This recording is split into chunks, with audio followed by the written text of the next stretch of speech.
아멘. 할렐루야. 하나님은 저와 여러분을 사랑하십니다. 우리 하나님 좋으신 하나님이십니다. 저를 바라보시면서 우리 교제하겠습니다. 주의 이름으로 환영합니다. 사랑합니다. 잘 오셨습니다. 지금은 대림절 기간입니다. 대림절. 성탄절, 크리스마스가 오기 전에 네 번의 주일을 포함해서 4주간 지키는 기독교 명절, 기독교 절기입니다. 이 대림절, 기다릴 때자에다가 이말임, 올임, 그러니까 오심을 기다리는 절기다, 그런 뜻이에요. 이 대림절을 영어로 아드벤트 이렇게 합니다. 아드벤트. 이거는 원래 라틴어에서 왔어요. 라틴어 아드벤투스. 이 라틴어의 로마어죠. 아드벤투스는 온다, 그런 뜻입니다. 여기에서 유래를 했는데 이 라틴어 아드벤투스는 그 신약 성경에서 예수님의 재림을 뜻하는 그 헬라어 파루시아라고 이야기하는데요. 파루시아라는 헬라어를 라틴어로 로마어로 번역한 게 아드벤투스고, 이 아드벤투스라는 라틴어를 영어로 번역이 된 게 아드벤트, 대림절, 그런 뜻입니다. 영어의 많은 단어들이 라틴어나 헬라어에서 많이 왔어요. 불어나 독일에서 온 것도 있는데, 그래서 이 아드벤트, 오신다, 주님의 오심을 기다리는 절기. 전통적으로요, 이 종교력, 교회력의 시작은 이 대림절로부터 원래 시작이 됩니다. 그러니까 이제 우리가 대림절 첫째 주간이 지난 주일이었잖아요. 12월 1일. 종교력, 교회력으로는 이 대림절 첫째 이 주간에 시작되는 이날이 신년 정월 초하루입니다. 1월 1일이다 이 말입니다. 그만큼 이 대림절이 중요한 의미를 갖고 있다라는 사실을 기억할 필요가 있습니다. 자, 대림절은 예수님의 이 오심을 세 가지 관점에서 기대를 하는 겁니다. 첫 번째는 아시다시피 2000년 전에 예수님이 오셨잖아요. 초림하신 그 예수님을 기념하는 이제 성탄절이 가까워오잖아요. 그 성탄절을 내가 기다린다, 기다리면서 준비한다, 그런 뜻이 있고요. 두 번째는 2000년 오신 예수님이 죽으시고 부활하시고 성천에서 하나님 보좌 우편에 계시면서 지금 우리를 위해서 간절히 기도하고 계시거든요. 기도하고 계시다가 때가 되면 다시 오십니다. 다시 오신다고 약속을 했어요. 내가 반드시 온다, 속히 온다. 이 오실 예수 그리스도, 재림하실 예수 그리스도를 기다린다, 그런 또 준비한다, 그런 의미가 있고요. 세 번째는 이 예수님께서 지금 여기에 내 마음에 오시옵소서. 내가 기다립니다, 기대합니다. 지금 주님 맞을 준비하고 있습니다. 지금 여기 내게 오시옵소서. 이런 세 가지 관점에서 우리가 바라볼 수 있습니다. 이 대림절과 관련된 세 가지 핵심 단어는 기다린다라는 단어, 또 하나는 깨어있어라라는 단어고요. 세 번째는 바라보라라는 이 단어가 핵심 단어입니다. 오신다고 했기 때문에 기다려야 된다. 기다리는데 쿨쿨 잠자면 안 된다. 깨어있어야 된다. 그리고 이상한 데 바라보지 말고 깨어서 주님만 바라봐야 된다. 이게 핵심 단어예요. 핵심 단어. 말세를 사는 오늘날 우리의 삶의 자세를 보여주는 세 가지의 중요한 동사입니다. 기다려야 된다. 버스만 기다리지 말고 주님 오심을 기다려야 된다. 기다리는데 깨어서 기다려야 된다. 주님을 앙망하면서 바라보면서 기다려야 된다. 특별히 성탄절도 우리가 기다려야 되고 또 내 마음에 오시기를 또 기다려야 되지만 궁극적으로는 다시 오실 예수 그리스도, 여러분 예수님이 다시 오심을 여러분 믿으세요? 예, 대답 못하신 분들도 계신데 예수님의 재림은 성경에서 마치 죽음에다가 비유했어요. 모든 사람은 죽음을 원하지 않아요. 그죠? 여러분도 죽는 거 원하지 않죠? 죽는 것도 때로는 좀 원하고 그래야 돼요. 극단적인 선택이 아니라 주님 곁에 빨리 가고 싶어하는 그런 긍정적인 측면에서 바울은 그랬잖아요. 내가 주님 곁에 빨리 갔으면 좋겠다. 자살 충동이 아니고요. 주님의 나라가 주님과 함께하는 것이 얼마나 큰 기쁨이고 즐거움인지를 완전히 알았기 때문에 우린 그렇잖아요. 뭐 어렸을 때는 다마치기가 제일 재미있고 구슬치기, 막 연날리고 딱지치기 이런 게 제일 재밌죠. 다른 데 뭔 재미가 있겠나 이런 생각하잖아요. 그죠? 사춘기 되면은 그냥 뭐 연애편지 쓰고 이게 다인 줄 알아요. 다른 기쁨이 뭐가 있겠나 이렇게 생각합니다. 청년되고 그러면 이제 막 결혼하면은 막 모든 게 다 할렐루야 막 놀렐루야 될 줄 알고 막 그게 인생 최고 기쁨이다. 그것만 알아요. 좀 크면서는 뭐 돈 재미 뭐 이런저런 재미 뭐. 여러분 주님과 함께 할 때는 이런 모든 즐거움을 완전히 초월합니다. 상상도 할 수 없는 기쁨이 우리에게 임하게 되는 거예요. 그러니까 바울은 그걸 아니까 얼른 갔으면 좋겠다. 남아있는 교인들 때문에 하나님이 사명 감당하고 오라 그러니까 못 간다 이런 말을 하잖아요. 자, 어쨌든 오늘 말씀도 보면요. 이제 예수님께서 이제 공생의 마지막 주간 일주일 동안 이제 보내시면서 주셨던 말씀인데요. 이제 특별히 이 종말에 대한 말씀이에요. 재림에 대한 말씀입니다. 아까 말씀드린 것처럼 여러분 예수님의 재림은요 죽음에 비유한다 그랬어요. 아무도 죽음을 원하지만 죽음은 무조건 옵니다. 내가 아무리 발버둥 쳐도 소용이 없어요. 나는 죽지 않는다 그래도 죽습니다. 여러분 내가 생각하는 거 현실하고는 다른 문제예요. 비 오는 날에 여러분 햇빛이 안 보여도 나는 햇빛 없다 해가 없어지는 게 아니에요. 해는 여전히 존재합니다. 생각은 내 자유지만 현실은 그렇지 않아요.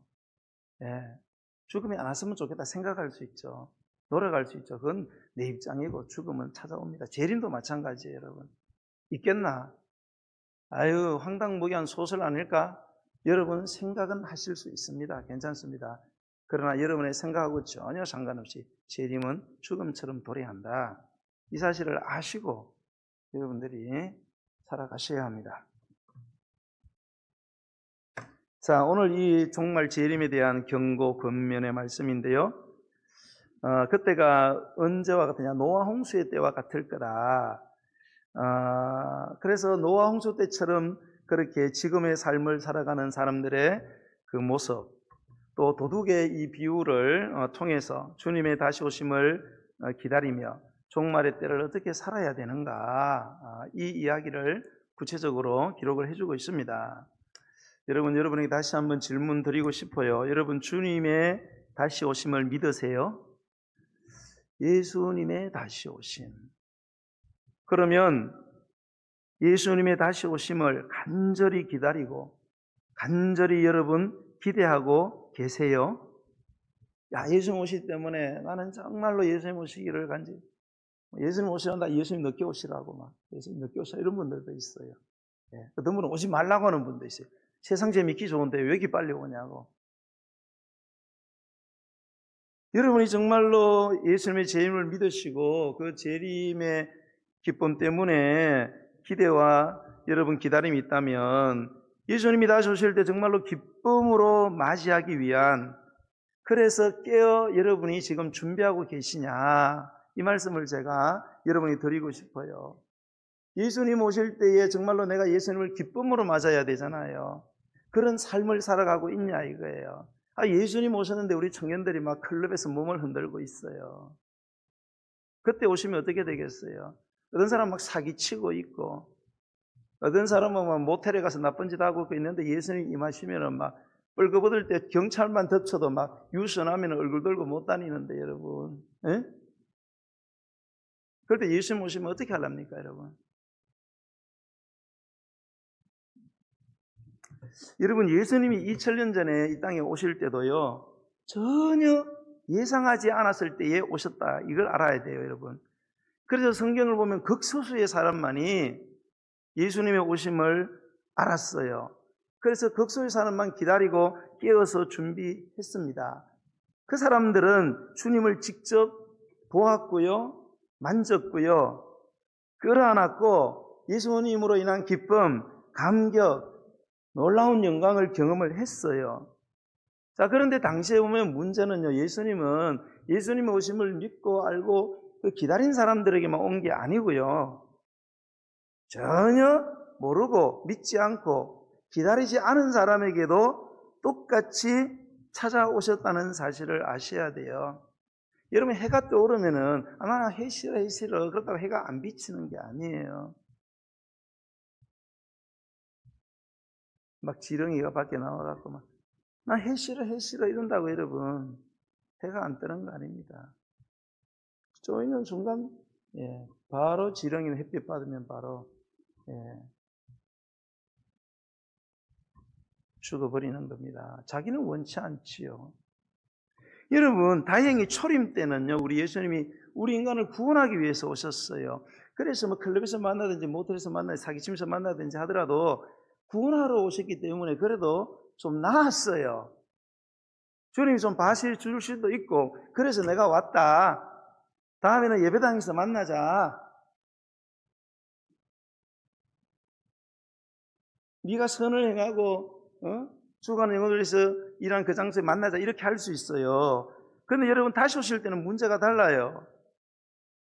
2000년 전에는 우리를 구원하시기 위해서 구원의 길을 닦아놓고 가셨어요. 이 구원의 길을 이제 가는 사람, 가지 않는 사람, 신장로를 닦아놨는데도 자기가 원하는 길로 가는 사람, 이런 사람에게 와서 심판하러 오셨다는 거예요. 물론 구원의 길을 가는 사람에게는 영광스러운 상급이 주어지지만, 그러나 전체론적으로 이렇게 봤을 때는 그런 길을 걸어가는 사람이 예수님은 분명히 많지 않다고 말했어요. 이런 꼭 기억했으면 좋겠어요.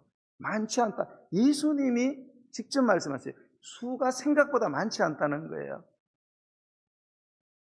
그래서 좁은 길, 좁은 문이라 그랬어요. 구원받는 자가 적다 이렇게 말씀했어요. 구원해 주신 예수님이 하신 말씀이에요, 여러분. 우리가 좀 긴장을 해야 돼요. 우리 뭐 교회 나오니까 다 구원받을 거다 이렇게 생각을 하시는 거는 저 오류가 확실히 있습니다, 여러분. 예수님도 교회 안에 불신자가 있다 이렇게 이야기를 하셨어요. 누군지는 뭐 나도 모르고 아무도 모르죠. 하나님만 아시는데. 그러니까 우리가 항상 이 텐션, 긴장을 가져야 됩니다. 신앙생활은. 여러분들이 이게 너무 중요합니다. 다시 오실 때는 심판하세요. 저주하시고 명백히 밝혀가지고 영원한 불바다에 던져버리신다. 그러나 구원의 길을 걸어갔던 사람에게는 상급을 주시고 영광스러운 축복을 주시고요, 새하늘과 새 땅에 들어가게 하신다는 이 사실을 정말로 우리가 믿고요, 바짝 좀 긴장하면서 우리가 살아야 됩니다. 자, 오늘 우리가 24장 읽었어요. 그 3절에 보시면 3절을 한번 쭉 이렇게 눈으로 보세요. 거기 보면 예수께서 감난산 위에 앉으셨을 때에 제 아들이 조용히 와서 이르되 우리에게 이르소서 어느 때에 이런 일이 있겠사오며 또 주의 임하신가 세상의 끝에는 무슨 징조가 있겠냐 이렇게 묻습니다. 이런 일은 뭔가 하면은 예수님 감난산 위에서 뭐하고 계시냐, 이렇게 아래를 바라보는 앞에 성전이 있어요. 예루살렘 성전. 이 성전은 원래 스룹바벨 성전이었는데요, 스룹바벨 성전은 아주 형편없는 성전이었어요. 포로에서 돌아와가지고 스룹바벨 성전인데 너무너무 형편없어서 막 솔로몬의 영광을 본 사람들은 엉엉 울고 그랬어요. 너무 초라해서. 그런데 이제 지금 이 예수님의 시대에 이 유대인의 왕이 헤롯이었습니다. 헤롯은 유대인이 아니에요. 에돔 족속이에요. 로마의 권력을 등에 업고 로마의 힘으로 그렇게 출세한 사람입니다. 그러니까 유대인들이 싫어하지요. 유대인이 아니니까. 그래서 유대인에게 환심을 살려고 유대인들이 가장 좋아하는 게 성전이잖아요. 그 초라한 성전을 완전히 수십 년 동안 리모델링 합니다. 안팎으로 막 금으로 쌓여 막 쌓아.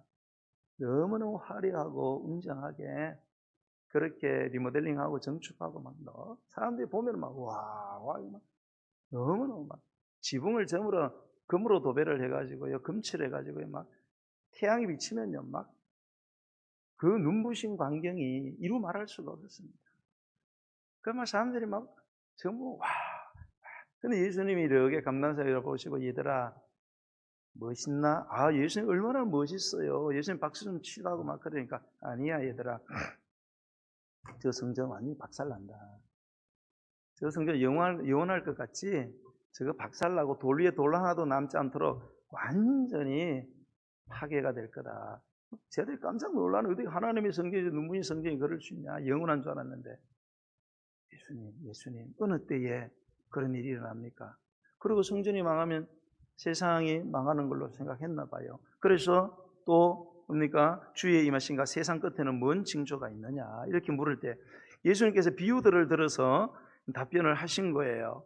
이 비유들은요, 인자의 재림의 때가 첫 번째는 이 비유를 통해서 알려지지 않았다는 것. 첫 번째는 재림은 알려지지 않았다. 아무도 모른다. 아버지만 아신다.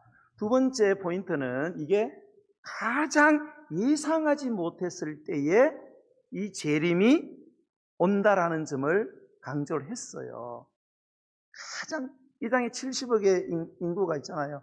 70억 인구가 전부 다 머리를 맞대고 언제 오실까? 확률을 따지는 거예요. 확률을. 그런데 그거와는 전혀 다른 인간의 두뇌를 전부 다 짜내가지고 조려서 이때쯤 아니겠나. 이걸 완전히 벗어난다는 겁니다. 그런 때에 예수님이 오신다. 그거를 강조해요. 그래서 그 결과 많은 사람들이 이 심판의 때를 갑자기 맞이하게 될 거다. 이런 말 합니다. 여러분, 그런데 이 예수님의 이런 예언은요, 그 운명론적인 예언이 아니에요. 무슨 말인가 하면 점쟁이식의 예언이 아니다. 이러면 점쟁이한테 가가지고 뭘 받으면은 그거는 함에 딱 못에 박혀가지고 그 바꾸기가 이제 어렵습니다. 그런 걸 이제 운명론적이다 이렇게 합니다.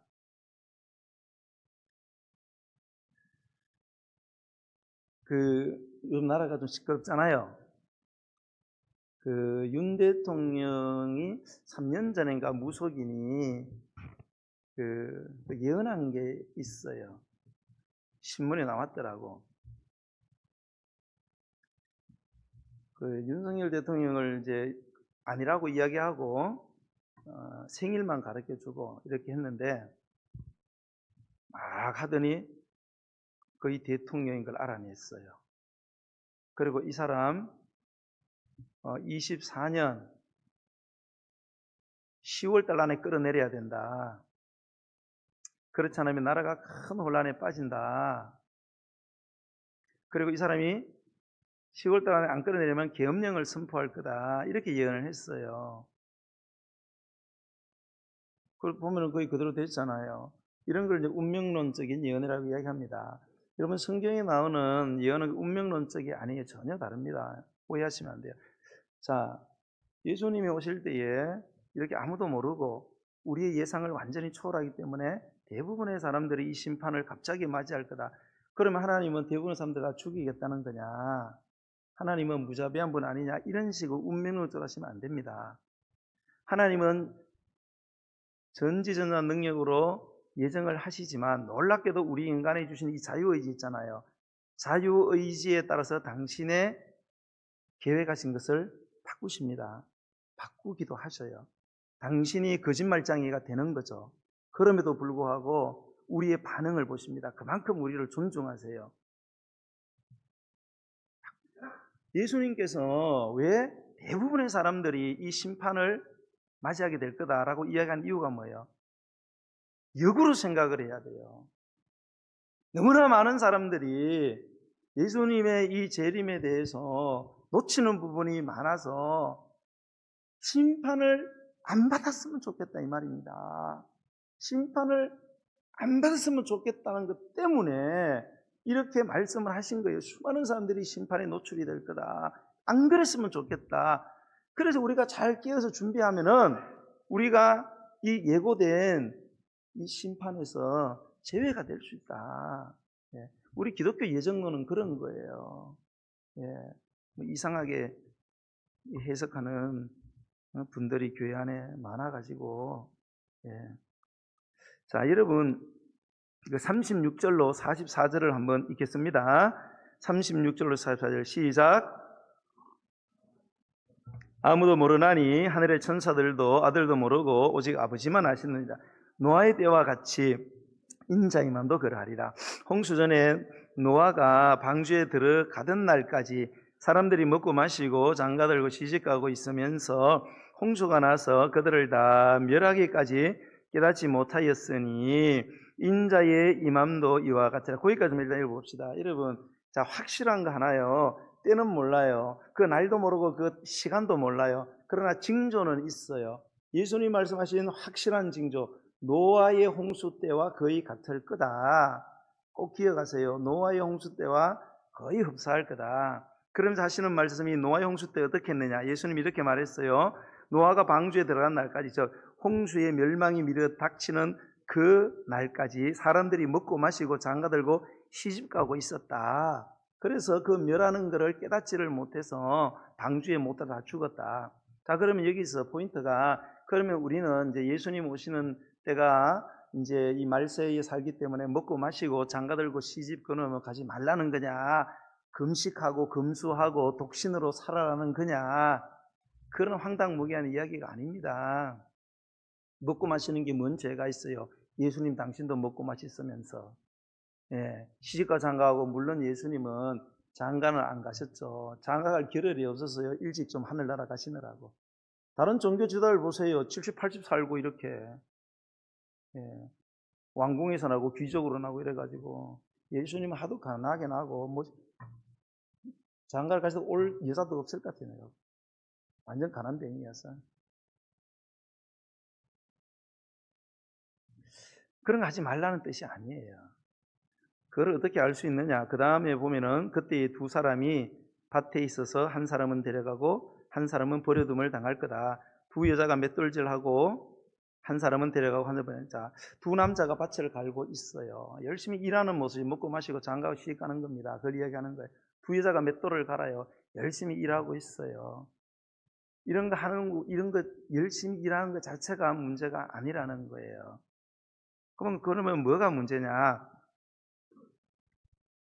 그 다음에 보면은, 그러므로 깨어있어라. 어느 날에 너희 주가 임할는지 너희가 알지 못함이라. 너희도 아는 바니 만일 집 주인이 도둑이 어느 시각에 올 줄을 알았더라면 깨어있어 그 집을 뚫지 못하게 하였으리라. 이러므로 너희도 준비하고 있어라. 생각하지 않은 때에 인자가 오리라. 자, 오는 주체는 누구예요? 예수님이란 말입니다. 오는 주체는 예수님 오면 심판이 임한단 말이에요. 또 우리가 성실하게 충성되게 살면 엄청난 영광을 받습니다. 상급을 받아요. 이건 오시는 분이 한단 말입니다. 그럼 포인트가 어디에 맞춰져야 돼요? 오시는 분에게 맞춰져야 되겠죠. 그죠? 이분에게 모든 주권이 있단 말이에요. 그러니까 먹고 마시고 장가들고 시집 가고 있었다, 노아 홍수 경험하면 거기에 완전히 정신이 다 팔렸다 이 말입니다. 왜? 자기 때문에. 자기 잘 먹고 자기 잘 살고 자기 즐거움을 위해서 시집 가고 장가 가고 모든 포인트가 자기에게 완전히 집중이 돼 있어요. 오실 분은 주님인데, 응? 주님에 대한 생각 없이 내가 사는 목적, 먹는 목적, 마시는 목적, 장가는 목적, 시집 가는 저 직장 가지는 목적, 건강한 목적, 돈 버는 목적, 이게 전부 다 뭐예요? 주님하고 관계없어. 전부 다 내가 잘 먹고 잘 살고 떵떵거리고 좋은 차 타고 남들보다 더 잘 살고 자랑하고 돌아다니고 그래서 건강해야 되고 모든 게 나한테 집중이 돼. 그게 전부 다 빠졌다 이 말입니다. 그러니까 노아가 100년 가까이를 계속 이야기도 안 들리는 거예요. 안 들리는 거예요 이게. 주님의 말씀을 전대로 나한테 너무 집중이 되다 보니까 거기다가 세상에다가 여기서 영원히 살 줄로 알고 여기다가 전부 다 올인을 하고 사니까 안 된다는, 그거를 지금 말씀하시는 거예요.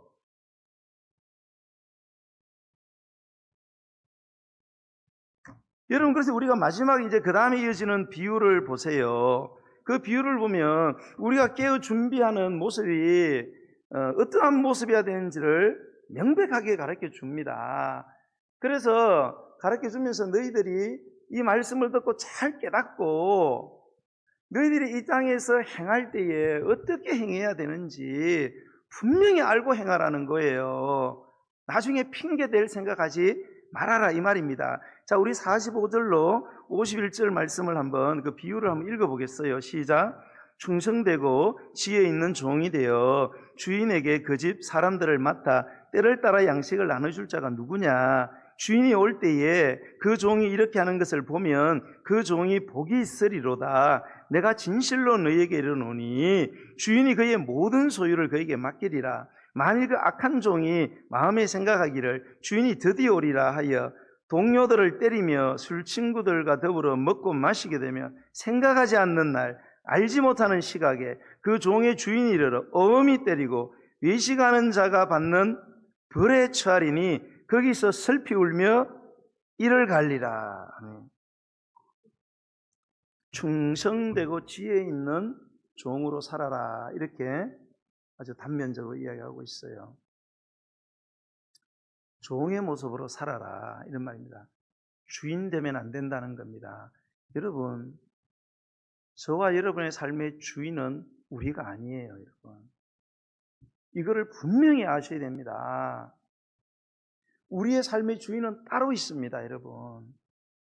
내 생명으로 인해서 파생되어지는 모든 것들, 무형, 유형의 모든 자산들은 내가 주인이 아니에요, 여러분.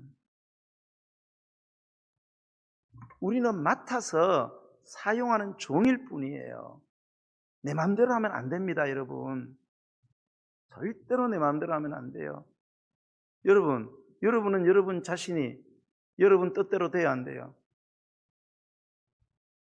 지금 담배 피우고 술 드시는 분 계시죠? 끊으려고 노력해 봤죠? 돼요, 안 돼요? 어렵죠. 도박하는 사람, 손 끊으면은 발가락으로 한답니다. 왜 내 마음대로 안 됩니까? 내 자식 내 마음대로 돼야 안 돼요? 그건 내 자식입니까? 내 자식인데 왜 안 돼? 미기고 입히고 피땀 흘려가면서 먹여놨더니 왜 내 마음대로 안 돼요? 내가 주인이 아니다 이 말입니다. 여러분, 돈 벌 때는 10년 동안 죽으라고 벌잖아요. 빠져나갈 때는 하루면 충분합니다. 하루가 뭐예요? 1시간이면 충분해요. 왜 그래요? 죽으라고 벌었는데 10년 동안 20년 버는 게 왜 하루아침에 다 빠져나갑니까? 내게 아니다 이 말이에요, 여러분.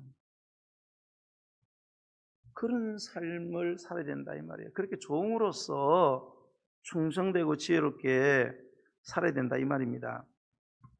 근데 여기 보면은 주인이 이제 보면은 이제 이게 전체적으로 보면은 이제 멀리 이제 집을 떠나요. 떠나면서 종을 불러서 이제 그 집안 그 사람들을 다 맡기면서 야, 네가 어떻게 해라. 그 지시를 했어요. 당신의 뜻을 지시를 했어요. 그리고 갔습니다.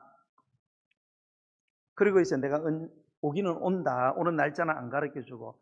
그래서 이 종이 올 것을 믿고 열심히 주인의 뜻대로 때를 따라서 사람들에게 양식도 나누어주고 일도 하고 너무 잘하고 있는 거예요. 갑자기 왔어요, 주인이. 왔는데 보니까 막 땀을 뻘뻘 흘려가면서 열심히 일을 하고 있어요. 주인이 시킨 대로 하고 있단 말입니다. 그러니까 이게 보니까 그 종은 복이 있다 이렇게 돼 있어요. 그러면서 하는 말이 진실로 그에게 내 모든 소유를 맡기겠다 이렇게 얘기합니다. 모든 소유를 다 준다는 거예요.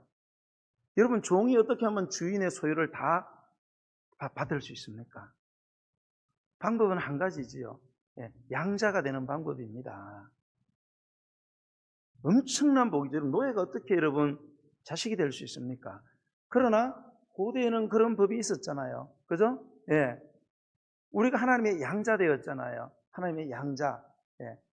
당시 로마 시대 여러분 종은 양자가 되는 것은 거의 불가능했습니다. 그러나 정말로 그 로마 주인 밑에서 정말로 성실하게 잘하는 사람이 있으면은 자기의 권력, 자기의 소유, 자기의 영광을, 자기 친아들을 보니까 맨날 쓸데없는 짓만 하고 돌아다녀요. 물려줄 수가 없어. 그럴 때는 종중에 뛰어난 사람을 양자로 삼아 버립니다. 그 양자의 개념이 이게 어마어마한 거예요. 지금 뭐 양자 이런 개념이 아니에요. 그게 우리가 하나님이 양자 되었다는 뜻이거든요. 그런 복을 준다는 거예요. 그런 복을. 누가복음 12장에 보면 이 평행구절이 나오는데 거기 보면요. 그런 종에게 어떻게 하느냐. 주인이요. 띠를 두르고요. 종들을 식탁에다 앉혀놓고 아이고 앉으시라고. 주인이 앉으시라고. 그리고 자기가 가서 밥 해가지고요. 밥 갖다 나르면서 아이고 드세요 드세요. 수종든다 그랬어요. 이런 축복을 받는데요. 깨어서 주의 뜻대로 주인 뜻대로 순종하는 그런 지혜롭고. 근데 여기 보면 악한 종이 있어요. 아주 악한 놈이 있단 말입니다.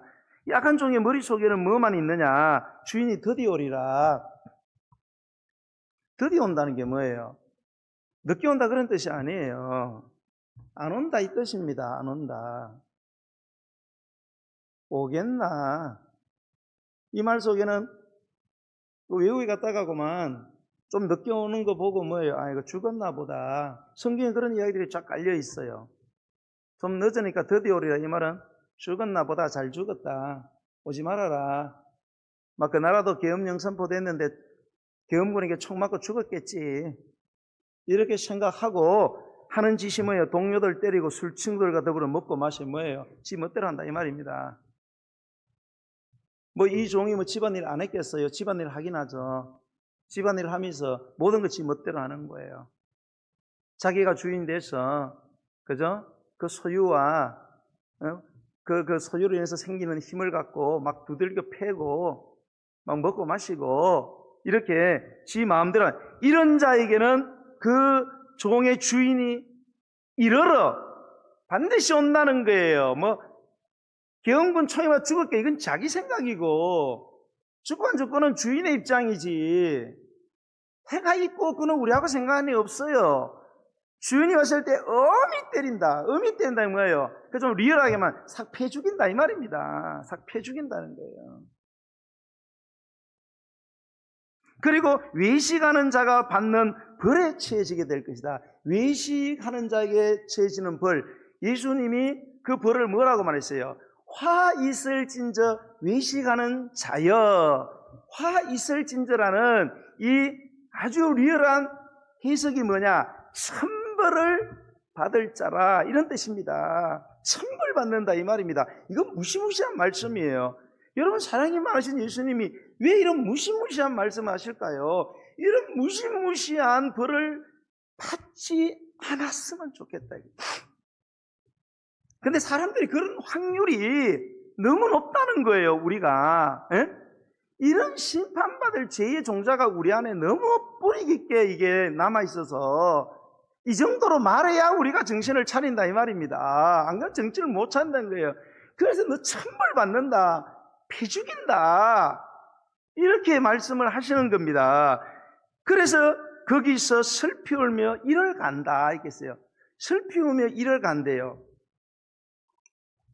그 왜 슬피 울며 이를 갈까요? 아파서 막 피 죽이니까 막 천벌을 주니까 막 아파서 막 고통스러워서 그런 뜻이 아니에요 여러분. 여기서 슬피하고 이를 간다는 건 뭔가 하면 억울하다라는 뜻의 강조적 표현이에요. 억울하다. 나도 내 나름대로 했는데 내가 천벌 받을 건 아니지 않냐. 그런데 나를 이렇게 피 죽이고 이렇게 천벌을 줄 수 있냐. 벼락이 800만 분의 1로 떨어지는데 왜 하필이면 나한테 맞냐. 억울하다.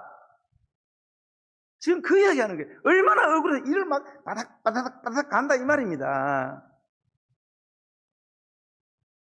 여러분 사람이요 이게 죄를 짓고요 심판을 받으면 아멘 옳습니다. 천벌받아 마땅한 죄입니다. 이럴 것 같죠?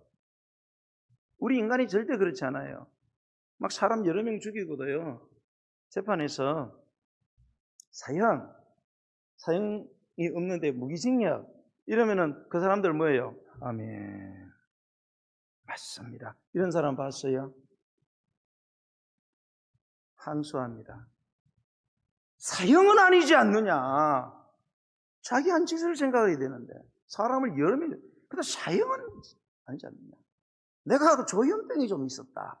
내가 우울증을 겪고 있었다. 내가 어릴 때 상처를 많이 받았다. 나도 내가 통장이었다. 억울하다. 억울하다. 지금 이 사람이 그래서 그런 거예요. 우리가 그렇게 된다 이 말입니다, 여러분.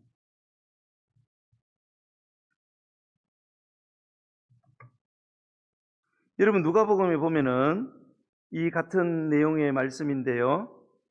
이런 말씀하십니다. 주인의 뜻을 알고도 준비하지 아니하고 그 뜻대로 행하지 아니한 종은 많이 맞을 것이요 알지 못하고 맞을 일을 행한 종은 적게 맞으리라. 물은 많이 받은 자에게는 많이 요구하고 많이 맡은 자에게는 많이 달라 할 것이니라. 여러분 지금 그 노아의 홍수와 관련된 그거 먹고 마시고 이거 자체가 문제가 아니라 그랬어요. 지금 이 비유에도 그래요. 이 종들이 그때 사람들이 먹고 마시는 게 뭔 죄입니까? 이 악한 종이 뭐 사람 때려간다고 집안일을 안 한 거 아니에요. 주인의 집에 일을 안 한 거 아니에요. 문제는 뭐예요? 먹고 마시는 건 모든 포인트가 나한테 빠져있다 이겁니다. 우리가 죽어서 만날 분은 주님이시고 오실 분은 주님이신데 주님이 우리를 축복하시고 우리를 심판하시는 여기에 관계없어요. 왜 관계없으니까요? 하나님 무시하니까. 그럼 내 마음대로 하는 거예요. 막 내 뜻대로 하는 거예요. 이게 문제입니다, 여러분. 그래서 여기 보면은 주의 뜻을 알고도 준비 아니하는, 주님의 뜻을 아는데 행하지 않는 종. 주님의 뜻이 뭔지 알아요. 그런데 행하는데 지 멋대로 행해요. 이놈은 많이 만다. 주님의 뜻을 알지 못했어요. 근데 맞을 짓을 했어요. 안 맞느냐? 이놈도 맞습니다. 좀 덜 맞을 뿐이지.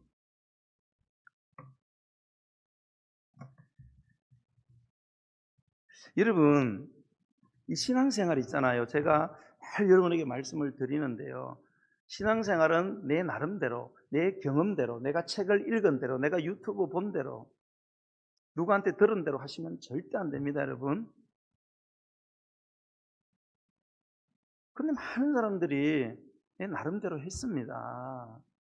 내 경험을 따라 했습니다. 양심을 따라 했습니다. 여러분, 내 생각, 내 경험, 내 양심이 완전하지 않잖아요. 내 양심, 네 양심 다릅니다, 여러분. 입장이 달라요. 일본 놈하고 우리하고 달라요. 이순신에 대한 평가가 다르다니까요, 여러분. 독도를 두고 여러분 바라보는 양심이 다 다르다니까요. 우리는 일본이 양심의 털난 놈이고 일본은 우리 대한민국 조선놈들이 양심에 털났다고 하잖아요, 여러분. 그런데 이거대로 여러분 하실랍니까? 여러분 신앙생활 말씀대로 하셔야 됩니다. 말씀대로. 여러분들이 대한민국 국민이면은 세금을 대한민국에 내야 돼요. 그죠? 지방자치 때문에 지방세는 의정부 계신 분들 어디 내야 돼요? 의정부 내세요. 알았죠? 저 어렵다고 동두천에 이렇게 내고 그러시면 안 돼요. 동두천 어렵다고 동두천 계속 내면은 내는 게 돈 그렇게 쓰는 게 뭐 나쁜 짓 한 게 아니잖아요. 힘들어서 줬는데 절대 칭찬받지 못합니다, 여러분. 벌을 받습니다. 벌을 받아요. 나중에. 여러분 이게 신앙생활에 굉장히 중요합니다. 근데 제가 이걸 아무리 하게도 지금은 들으시는데 돌아서면 까먹으시는 것 같아요. 제가 봐서는. 말씀을 안 읽어서 그런가? 여러분 마태복음 7장이 마태복음 5장 7장이 예수님의 산상설교, 황금설교거든요. 설교 중에 설교예요. 이거는 모든 종교인들이 불신자들까지 다 좋아하는 내용입니다. 항상 중요한 건 결론이잖아요. 결론. 시작과 결론입니다. 시작은 팔보로 시작됩니다. 마지막은 뭘로 끝나요? 7장 마지막. 집 짓는 이야기로 나옵니다. 자, 어떤 사람이 진정으로 복을 받는 사람이냐? 마지막에 집 짓는 이야기면 그 집 두 개의 그 집 이미지 나오죠. 하나는 반석 위에다 집을 짓고 하나는 모래 위에다 집을 지었습니다. 바깥에는 다 잘 지었겠죠. 애쓰고 왜 우리가 살고 내 자식하고 살아야 되니까 멋있게 지었어요. 평소에는 문제가 없습니다. 홍수가 났을 때가 문제예요. 홍수가 났을 때 딱 치니까 모래 위에 지은 집은 모래가 깎여 나가면서 이게 엎어진단 말입니다. 엎어지는 끝나는 게 아니에요. 여기 들어갔던 그냥 재정 이거는 괜찮아요. 안에 있던 놈들이 다 죽는다 이 말입니다. 안에 있는 사람이 누구예요? 나하고 내 자식들 아니에요, 여러분. 나하고 내 자식이 잘 살려고 이걸 지었는데 재정을 넣어서 죽으라고 그렇게 했는데 결국에 나한테 해가 됐다는 거예요. 그러나 반석에 지어진 사람은 막 치는데 끄덕도 안 해요. 다 넘어지는데 끄덕도 안 해. 저번에 강원도에서 산불 났을 때 다른 주변에 마을에 집들이 다 탔는데 한 채가 안 탔어요. 한 채가. 말짱합니다. 왜 그래요? 완전 불연제를 썼습니다. 비싸게 주고. 처음부터 끝까지 완전 불연제를 썼는데 다른 집들은 이 불의 열기와 불꽃에서 달라붙어서 불이 다 타고 사람들이 재해를 당했어요. 이 집은 그냥 거스름만 연기만 묻었어요. 얼마나 놀랐어요. 다른 집에는 막 재산이 날아가고 인명피해가 나가지고 울고 불고 막 땅을 치는데 우리 아들 새끼 한 10명 낳았는데 전화 멀쩡해. 그때 기쁨을 여러분 한번 상상해 보세요, 여러분. 예? 왜 그래요? 산에서 집을 지을 때는 불연제를 써라. 응? 응? 이 건축의 기본 아니에요, 여러분? 산불의 위험이 있는데 여러분 왜 여러분 땅에다가 쇠파일, 콘크리트 파일을 왜 박아요? 집안이 약하니까 박으라는 거 아니에요. 해변가 같은 데 할 때에. 그렇게 하는 게 건축법이잖아요. 그러니까 내가 해야지.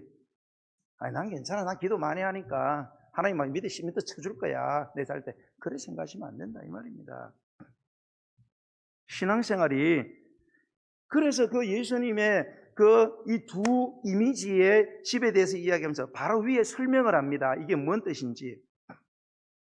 그때 보면은 심판의 날에 사람들이 많이 와서 자기 보는데요. 주여, 주여, 내가 주의 이름으로 선지자 노릇하고 주님의 이름으로 병을 고치고 주의 이름으로 권능을 행했습니다. 일 안 한 게 아니에요. 주님의 이름으로 했어요. 이름으로 하고 귀신도 쫓아내고 권능도 행하고 많은 병자들을 고치고 했습니다. 그러니까 나 천국에 데려다 주세요. 그러니까 예수님이 얘들아 잠깐 잠깐 너희들이 주여 주여 내 이름으로 했다고 다 들어가는 거 아니야. 이런 말입니다. 청천벽력이죠. 그러면 그 다음 하시는 말씀인 것 다만 하늘에 계신 내 아버지의 뜻대로 행하는 자라야 들어가리라. 이런 말 합니다. 자, 여기서 강조점이 자꾸 행하는 자라야 들어간다.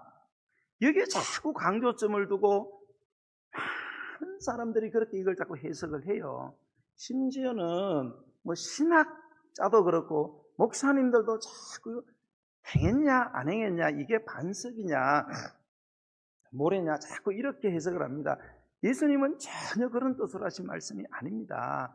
행하지 않은 게 아니잖아요. 주님의 이름으로 행했다 하잖아요.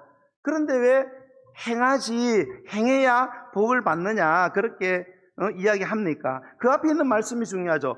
하늘에 계신 내 아버지의 뜻대로 행하는 자라야 그런 자마다 들어갈 수 있다. 행하는 게 나쁜 건 아니에요. 세금을 동두째 내기 나쁜 것, 그 행위 자체가 나쁜 건 아니잖아요. 어려운 사람 도와주겠다는데 문제는 법을 하겠다는 거죠. 법을. 그럼 동두천 가서 살든지 의정부 살면 지방자치법을 따라야지요. 행하긴 행하는데 주의 이름으로 행하긴 해야하는데 주님의 뜻대로는 안 해. 다 내 뜻대로 하는 거예요. 내 마음대로 하는 거예요. 내 감정대로 하는 거예요. 내 입장에 맞게 하는 거예요. 내 상황에 맞게. 하나님의 말씀대로 해야 되는데 하나님의 뜻대로 신앙생활을 해야 되는데 어디서 신앙을 배웠는지 우리는 어디 한번 꽂히면은 그 꽂힌 걸로 성경을 보지도 않고 성경이 하나님의 뜻이잖아요. 이게 뭔지도 모르고 인간적인 경험, 생각, 사고, 철학, 이데올로기 이런 것에 대한 어떤 엑기스를 자꾸 모아가지고 확률적으로 하는데 다 소용없습니다, 여러분. 그것도 되는 문제가 아니에요. 내가 이렇게 막 예배의식 열심히 드리고 해서 채우니까 되겠다. 그래 생각하시면 안 되면 이 행위 자체가 좋은 건 좋은 거지만은 거기에다가 올인했다가는 큰일 납니다, 여러분. 그래서 예수님이 그 다음에 뭐라고 해요? 이 불법을 행하는 자들아. 행했잖아요. 불법이지만 행했단 말이에요. 근데 뭐래요? 불법을 행했어요. 법을 어겼다 이 말이에요. 이 법은 율법이죠. 하나님의 법, 하나님의 뜻을 어겼다 이 말이에요. 주님의 이름으로 교회에 나와서 봉사하고 예배하고 헌금을 드렸는데 교회를 위한다 하고 난 주님 사랑합니다 했는데 그놈의 사랑이 사랑하는 주님을 뺏겨 먹어서 내가 영광 받으려고 주님 사랑합니다 했는지 아니면 날고 나시 정말로 예수님의 은혜가 너무나 감사해서 사랑하는지 우리는 모르겠지만 나도 내 자신은 혹 모르지만 하나님은 아신다 이 말이에요. 네가 날 사랑하는 중심이 뭐냐 이게 도대체. 정말로 나를 사랑하냐, 내 손에 있는 돈이 너는 좋으냐.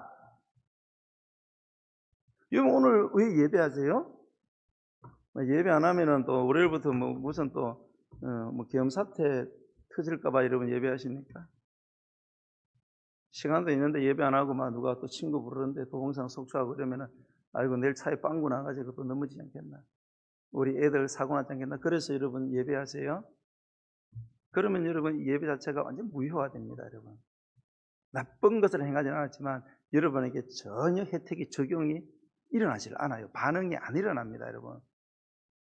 정말로 여러분들이 그리스도의 은혜, 여러분 생각하세요. 우리는 천벌받을 자들 아닙니까? 그런데 나 같은 죄인을 위해서 주님이 생명을 주셨다. 예? 누가 날 위해 죽어줍니까? 여러분 같이 사는 부부에게 당신 나 위해 죽어줄래? 묻지도 마세요. 여러분 시험 듭니다 서로. 근데 주님은 우리를 죽어주셨어요. 그렇게 우리를 사랑하십니다. 이게 고마워서 여러분 내가 주일날 돈 벌러 갈 수 있지요. 여행 갈 수 있습니다. 계모임 갈 수 있고요. 갈 수 있어요. 가는 게 뭐 악한 짓 하는 겁니까 그게? 그러나 그럼에도 불구하고 내가 주님 너무 사랑하기 때문에 여러분 누군가를 너무 사랑해봐요. 다른 거 전부 다 없어지는 거예요. 그렇잖아요? 예? 여러분 내가 좀 칭찬 좀 해야 되겠다. 우리 도희 청년 우리 뭐예요? 사귀는 우리 정연이 형제 지금 좀 바빠서 오도 못했어요 오늘. 연구소에 너무 바빠갖고.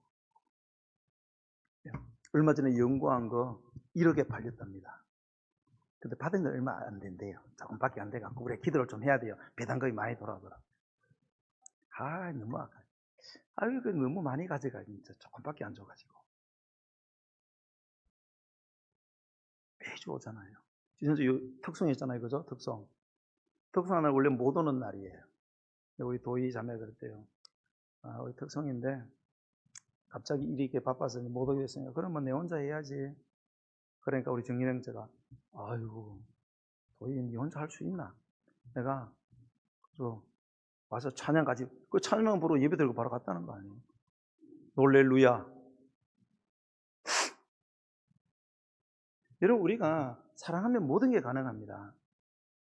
우리는 자꾸 주님의 법을 따라 살아가는 게 어렵다 자꾸 그것만 문구만 보는데 문구만 보지 말고 우리가 누군가를 깊이 사랑해 봐요. 죽음을 불사합니다. 그래서 부모들은 자식을 키워내는 거고요. 정말로 사랑하는 사람은 로미오와 줄리엣 우린 다 아니까 너무 안타깝잖아요. 안 죽었는데 죽은 줄 알고 독약 마시는 거 봐요 여러분. 죽었지만 우리 감동을 주잖아요.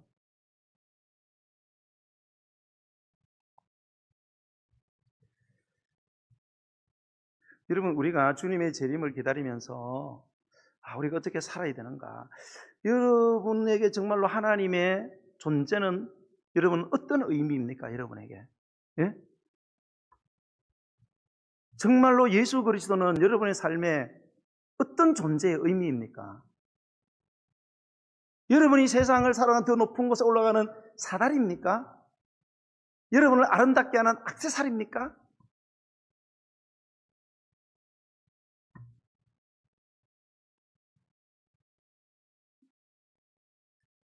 여러분, 주님이 오심으로 세상에 말세가 시작되었다. 성경은 분명히 얘기를 하고 있습니다. 집이 기울어지기 시작했습니다, 여러분. 구약하고 다르다 제가 말씀을 드렸어요. 여러분, 이건 제 해석이 아니에요. 성경이 그렇게 말씀을 하고 계세요. 지금은 우리가 말세의 때를 살아가고 말세가 지금 진행되어져 가고 있습니다, 여러분. 정신을 좀 차려야 됩니다. 먹고 마시고 장거 쉬까지 말라는 게 아니에요. 이거의 중심이 어디를 향해야 되느냐. 이게 다 기울어지만 주님이 오시기 때문에 우리가 어떻게 사느냐, 정말로 내 뜻대로 사느냐, 하나님의 뜻대로 사느냐, 이게 너무 중요하다는 겁니다.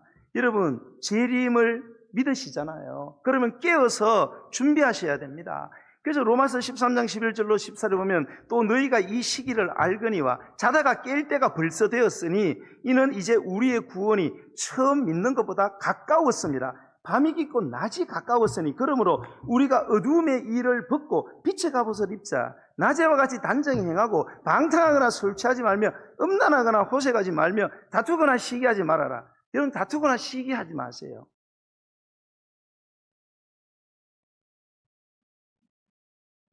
이거 뭐 계엄령도 놀랄 일이지만은 일어나고 싸우는 건 더 놀랄 일이에요.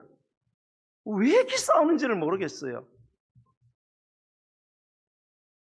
왜 이렇게 다투는지를 모르겠어요. 다 잘못했잖아요, 솔직히. 누구도 잘못했다 이야기를 안 해요. 누구도 잘못했다 이야기를 안 해요. 다 자기가 잘했다고 입을 다물고 소리를 지르고 오직 주 예수 그리스도로 옷 입고 예수로 옷 입으면 옷은 우리 행실을 말해요. 내가 예수님이라면 어떻게 할까? 그렇게 좀 살라는 거예요. 정욕을 위하여 육신의 일을 도모하지 마라. 아니, 육신을 갖고 있는데 육신의 일을 안 하면 어떻게 하느냐? 그런 뜻이 아니에요. 육신의 일을 도모하는데 정욕을 위해서 하지 말아라. 정욕이 뭐예요? 네 자신만을 위해서 하지 마라, 이게. For only me. 단지 나만 위해서. 남이 죽든지 말지, 남의 자식은 죽든지 말지, 남의 가정은 죽든지 말든지, 내만 잘 먹고 잘 살고 편하고 내 자식만 잘, 내 집만 잘 되고 다른 사람, 우리 교회만 잘 되고 다른 교회는 망하든지 말든지, 다른 나라는 굶어 죽든지 말든지, 나는 먹고 버리고, 이게 정욕을 위해서 사는 거예요. 이렇게 살면 죽으라고 두들겨 맞고 천벌 받는다 이 말입니다. 그러나 주님의 뜻대로 살면 영광스러운 상급이 있을 거다. 그래서 바울은 에베소 5장 16절로 18절에 세월을 아끼라, 때가 악하다. 그러므로 어리석은 자가 되지 말고 오직 주의 뜻이 무엇인지를 이해해라. 우리 뜻에 자꾸 정신 팔지 말고 술 취하지 말아라. 이는 방탕한 것이니 오직 성령의 충만을 받아라. 성령 충만이 뭐예요? For only God. 성령으로 충만하니까. 우리 술 먹어봐요. 처음에는 내가 술 먹는다잖아요. 그죠? 그 다음에 나중에는, 자, 내가 술을 먹어. 술 드셨던 분들 얘기하잖아요. 처음에 내가 술을 먹고, 그 다음에는 내가 술을 먹고, 술이 나 먹나요? 아니, 술이 술을 먹고, 그 다음에는 술이 나를 먹어. 그때는 술이 주인이 되는 거예요. 술로 충만했습니다. 왜 여러분 성령 충만을 술 취한거하고 비유를 했어요? 똑같은 현상이에요. 술 계속 먹으셨으면 술이 술 시키는 대로잖아요. 성령 충만은 하나님 원하는 대로 하라 이 말입니다. 하나님 원하는 대로 하라 이 말입니다. 술 먹어 본 분들 아시죠? 안 먹으신 분들 좀 먹어봐요 한번. 먹어봐 한번. 술 먹으면 어떻게 되는지 진탕 먹어봐요. 완전 순종해야 됩니다. 성도 여러분, 여러분은 10월 3일 날 10시 24분 계엄 선포가 떨어지고 난리 났을 때 뭔 생각하셨어요, 여러분? 막 욕하셨습니까? 여러분도 뭘 안다고 정치를 아세요? 뭘 안다고 욕합니까, 여러분? 뭐 정치한 사람 정치합니까? 뭘 알겠어요? 주님의 재림이 이렇게 도래할 수 있다. 야, 이 세대의 계엄령이라니 누가 상상했어요? 상상, 전쟁이라는 것도 아니고 무슨 나라가 바닥을 친 것도 아니고 그런데 계엄 선포, 무장한 군인 소총을 들고 수십 년에 있었던 그 계엄, 군인들이, 경찰들이 완전 무장하고 총을 난사하는, 이게 여러분 이 시발을 알리는 계엄령이 될 때 누가 알았습니까? 그런데 저 위에 계신 분이 마음 먹으니까 그냥 일어나고 만 겁니다, 여러분.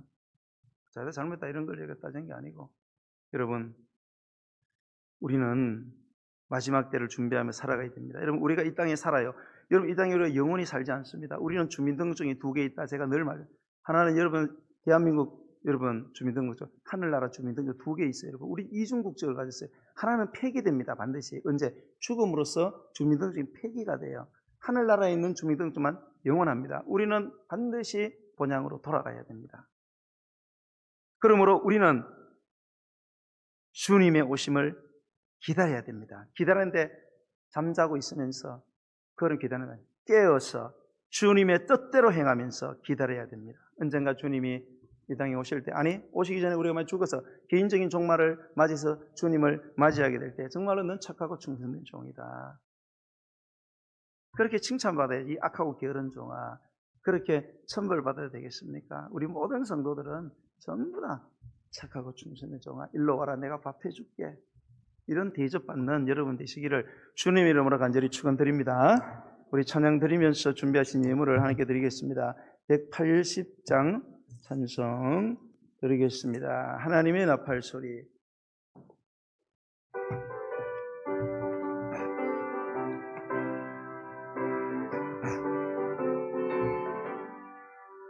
하나님의 나팔 소리 천지 진동할 때에 예수 영광정에 구름 타시고 천사들을 세계 만국 모든 곳에 보내어 구원받은 성도들을 하나님의 나팔 소리, 하나님의 나팔 소리 천지 진동할 때에 예수 영광정에 구름 타시고 천사들을 세계 만국 모든 곳에 보내어 구원받은 성도들을 모으리하며 나팔 불 때 나의 이름, 나팔 불 때 나의 이름, 나팔 불 때 나의 이름, 부를 때에 잔치 참여하겠네.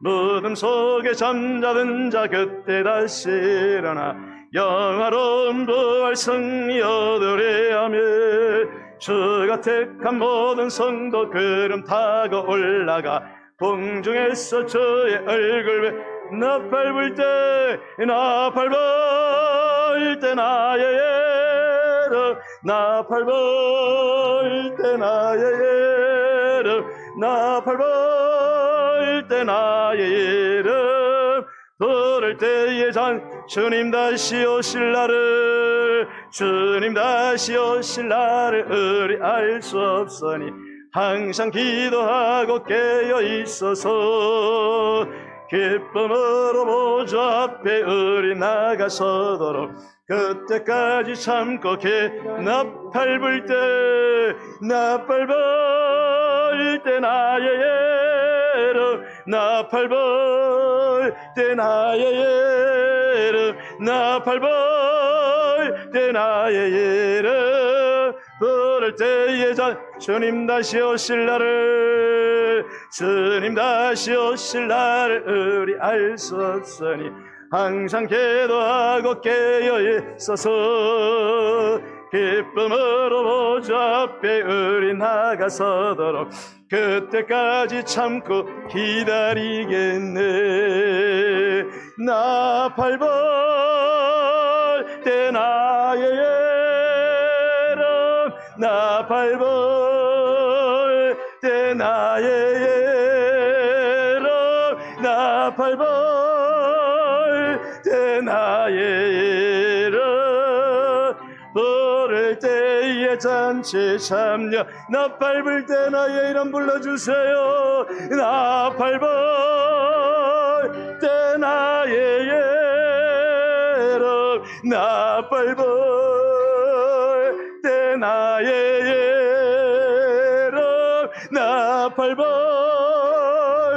때 나의 이름 부를 때에 잔치 참여하겠네. 오늘 우리가 성탄을 맞이하고 성탄을 기다리면서 주님 언젠가 이 땅에 오실 주님을 기대합니다. 초림을 우리가 믿는 것처럼 주님의 재림을 우리가 믿습니다. 오늘도 주님 주신 말씀을 가지고 주님의 뜻 안에서 행하기를 원합니다. 내 뜻대로 아니라 주님의 뜻대로 내 인생의 모든 주권이 주님의 있음을 믿고 이 말세를 살아가는 우리가 아버지 주님 오실 날을 우리가 준비하며 오직 주님의 뜻을 따라 행하고 주님의 뜻대로 순종하며 살아가는 상급받고 영광스럽고 눈부신 주님의 은혜를 받는 우리가 되게 달라고 주의 이름으로 기도하겠습니다. 주여 할렐루야. 오늘도 주 예수님께서 친히 아버지여 이 종말의 시대에 오셔서 종말을 살아가는 우리가 어떻게 아버지여 깨어서